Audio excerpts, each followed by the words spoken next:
Hello, my quarantined beauties. If you would like to join me and figure out how to keep your crapshoot of a bangs in an appropriate length this entire time, then just stay tuned and I will give you some helpful tips. This is about what I look like when I wake up with oil bangs because I have oily skin. I am no better than the rest of you. So something I like to do is if I'm going to need to see humans, I can go as far as even just washing my bangs to style them. I use Hydrate Sheer shampoo and conditioner. It's silicone free, so it doesn't weigh my hair down, but it is good for my color treated hair. I've also got some of the Culture Anti-Fade, like just a bit left. Today I'm going to use the Hydrate Sheer because it's my fave. And when you're doing just your bangs, you literally need the tiniest bit. So now that I have myself less crappy, isn't it amazing? A shower can give you some brows and mascara. I love it.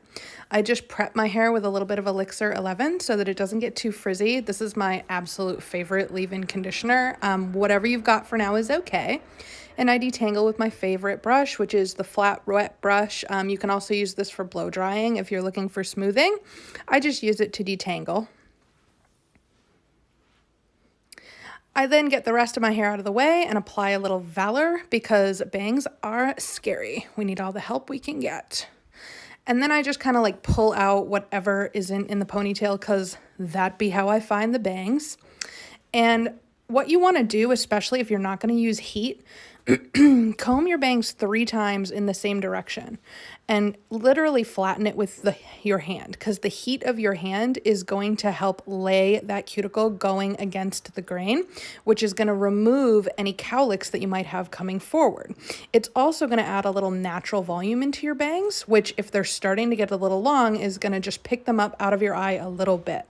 So I just do that over and over and over, pull some side pieces down so they dry with a little texture, back and forth, fluff them up. I go in the same direction like 3 times and then fluff. That's my system.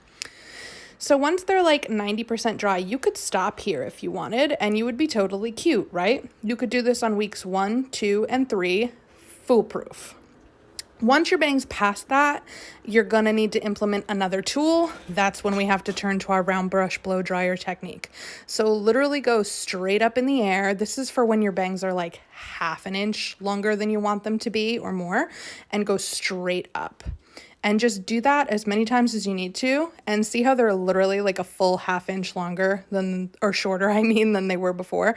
So that's going to get them up and out of your eyes so that you can continue to see what you're doing as you go about your life. So if this really gets hairy and your bangs are super long, at this point, I would part them.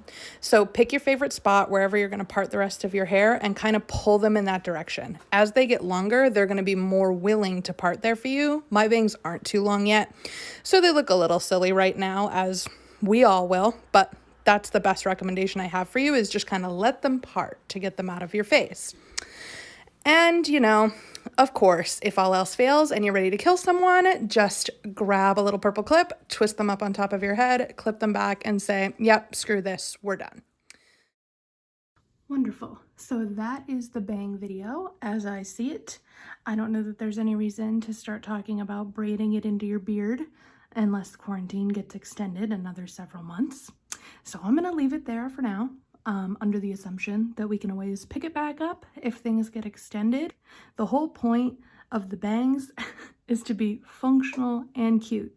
So you can give yourself an extra half inch of oomph to keep them out of your eyes, which will keep them functional by using that trick. So I'm hoping to have for you guys sometime this week, blending your roots using stuff that you can find in your kitchen, not at CVS, not at Rite Aid, not at Sally's Beauty Supply.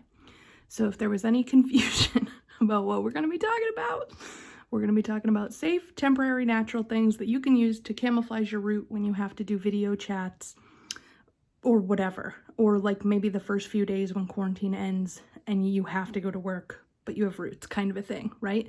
Temporary, safe measures, not box color. Okay.